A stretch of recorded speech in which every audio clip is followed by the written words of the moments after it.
just wanted to take a few minutes and answer some questions about why we're doing this. People beat around the bush a little bit when they ask, like, so what are y'all doing? Yeah, so I had the conversation today with somebody and talking about job and kind of going off and, explain. I said, yeah, we're going to be traveling for an indefinite amount of time. And it's kind of not mind-blowing to them, but they just don't know what to say because it's not an ordinary thing to kind of pack up and decide to move off to Europe for an undisclosed amount of time or even a few months. So it's kind of odd. So we want to, I guess, just kind of go back a little bit and talk about a little bit about ourselves and kind of how we came to this conclusion to make these decisions, just to get everyone up to speed. So if we go back to the beginning of us, just for a minute, don't worry, we're not going to go through everything, but we've been married for almost 15 years, and we started probably like almost everyone. We were really, really, really broke. And I worked a very normal, low-paying job. I was a teacher, and Nick worked a lot of jobs. You were a worship leader. Yep. You caddied. Caddy golf. I'm not very good at golf, but I could carry a bag. I was a waiter at nights. I was also a substitute teacher, shaping the minds of our youth, teaching like AP physical science to ninth graders. I am sorry. The pressure washer. So I literally borrowed a pressure washer and was like going door to door asking people if I could pressure wash the driveway. I mean, and I'm 25 years old with a college degree. 27 when we got married, but it's just where we were at. I didn't have like a passion towards a certain field to be in, and so I just wanted to hustle and see what I could make. And that's where we were at. We were also returning wedding gifts so we could pay bills for cash. We that's just the reality of where we were when we started. But we quickly decided that we wanted to move to a southern city from Beaufort, South Carolina. And so, process of elimination, we chose Charlotte, North Carolina, and on a Sunday, Father's Day, the year after we got married, we packed everything up and moved to Charlotte. One of my favorite stories to just show how incredibly naive or dumb we were was we differ a little bit on when this actually happened, but it happened nevertheless. I had made a list because I was going to be super prepared of all the places we could live, who had availability, and we could afford to live there. So we were at the place we would eventually live at, and we signed our lease. They had a great place for us. We paid our deposit, all the things. And the lady said, all right, well, we'll see you guys on Wednesday or Thursday, whatever day it was. And we looked at each other like, oh, shoot. And we were like, we got to stay somewhere tonight. Right. Like, we don't have any money for a hotel. And we just did not know that in life you have to, like, be ahead. Plan. Yeah, I thought I had planned, but clearly I had it. Yeah, and we had a dog and a match. Like, it was all of our stuff. It was on a truck. I think my sister was with us. Yeah, it was just, we were just, I guess, naive, and we had never rented an apartment. So, here we are in Charlotte, and we finally found our spot. And I think from my side, I was just ready to go. I had a lot of like just ambition towards wanting bigger, better. I think just, as a person, I knew I wanted more, and what that looked like, I didn't really care. I didn't really care who I worked for. I didn't care what kind of job it was. I just knew like being broke was not fun. And I needed to figure out like how to get us out of being broke. So you got the most un-Nick job that there ever could be. Everyone was like, "What are you doing?" But it was a job in sales. insurance sales, and it was like basically door to door, not at homes, but like at businesses. So it was 2008. Economy was in the tank. Companies were shutting down, and here I am, like walking into 30 or 40 businesses every day, saying, "Hey, do you want to, provide some employee benefits to your non-existent employees because you had to let them all go?"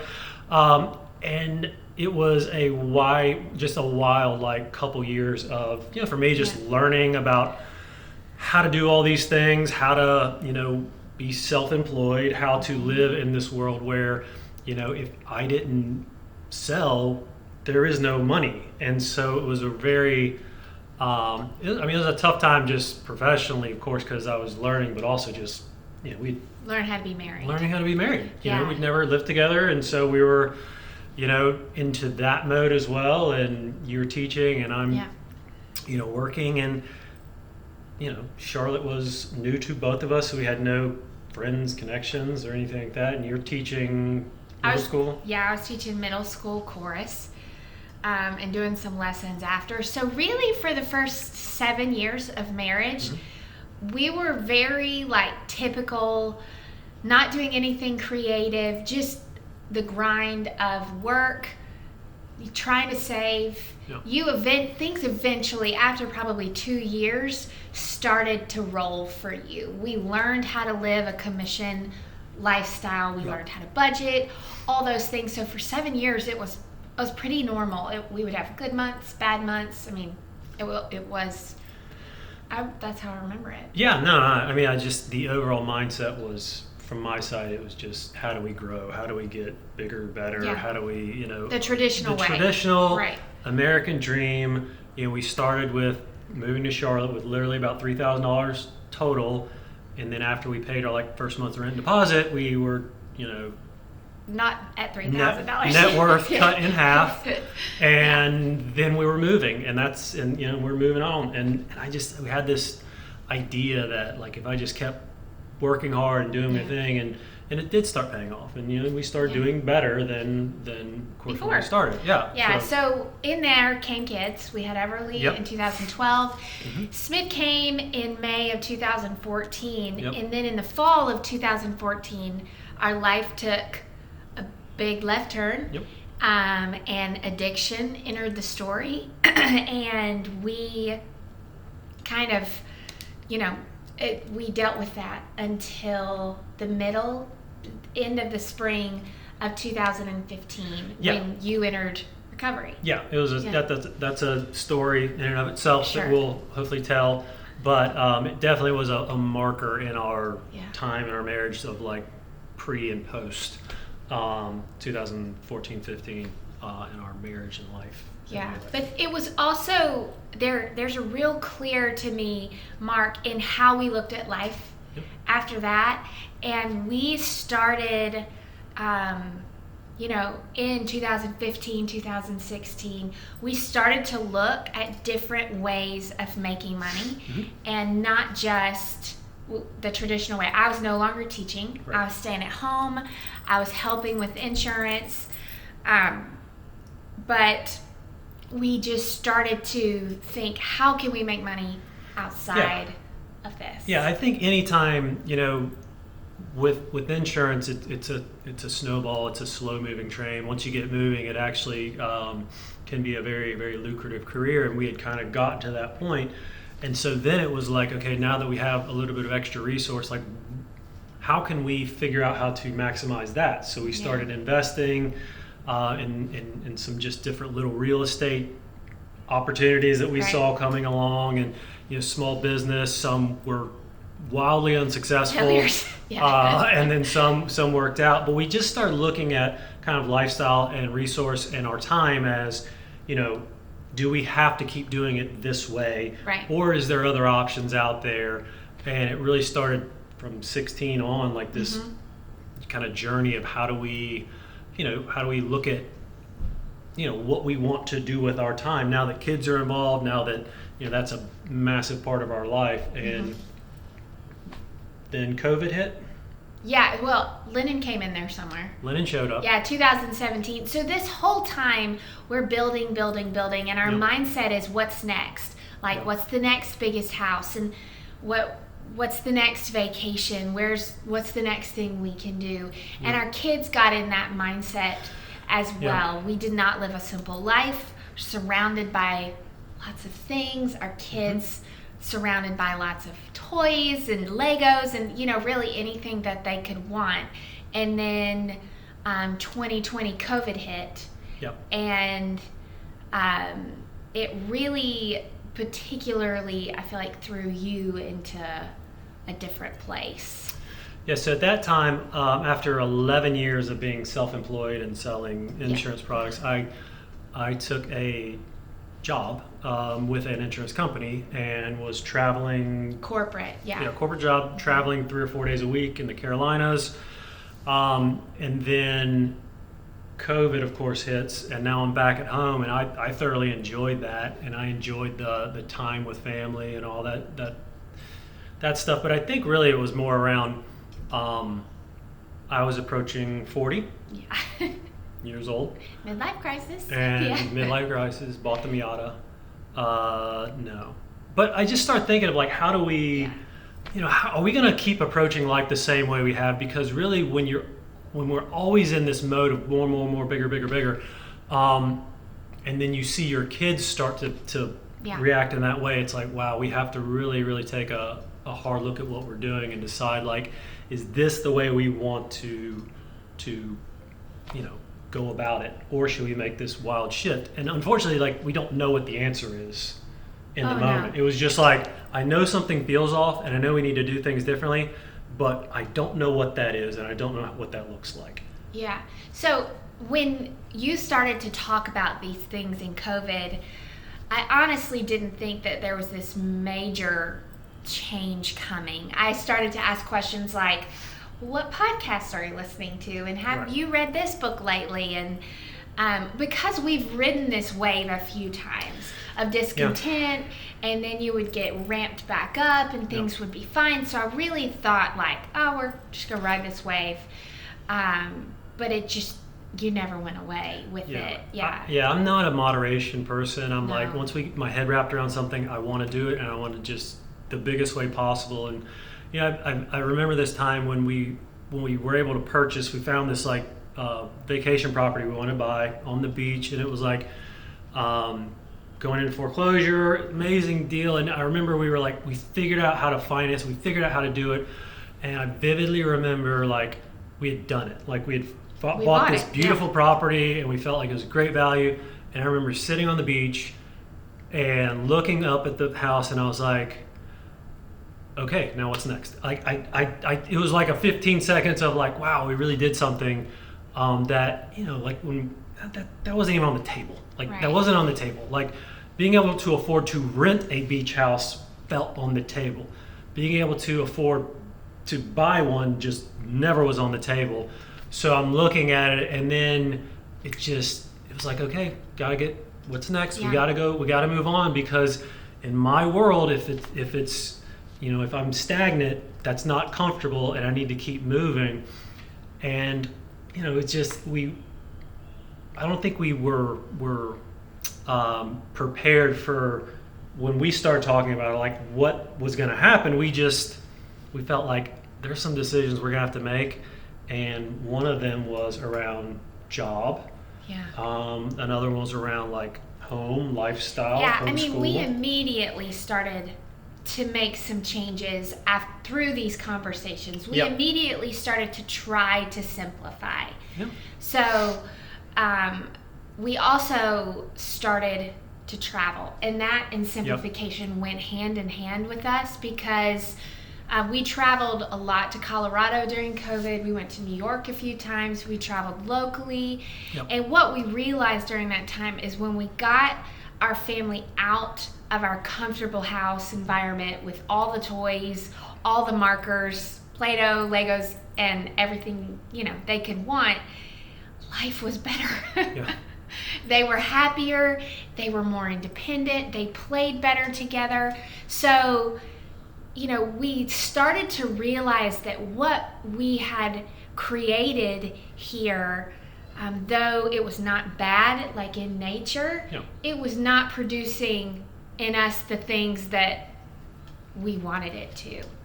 Yeah, and then just looking at your kids doing it and seeing it in your children, it's that mirror of like, wow, like, you give them 2 boxes of Legos and they finish both of them, and then they're like, okay, I need another. What's next? And it's like, wow, and I can't be frustrated with them because it's like, that's me, like that's me looking at myself, and it just really was a big moment for us. And then we to like try to kind of maybe put some concreteness around what we were thinking, read a book.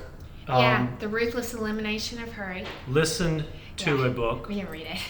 I didn't read it. I listened to it, and John Mark Comer, Ruthless Elimination of Hurry.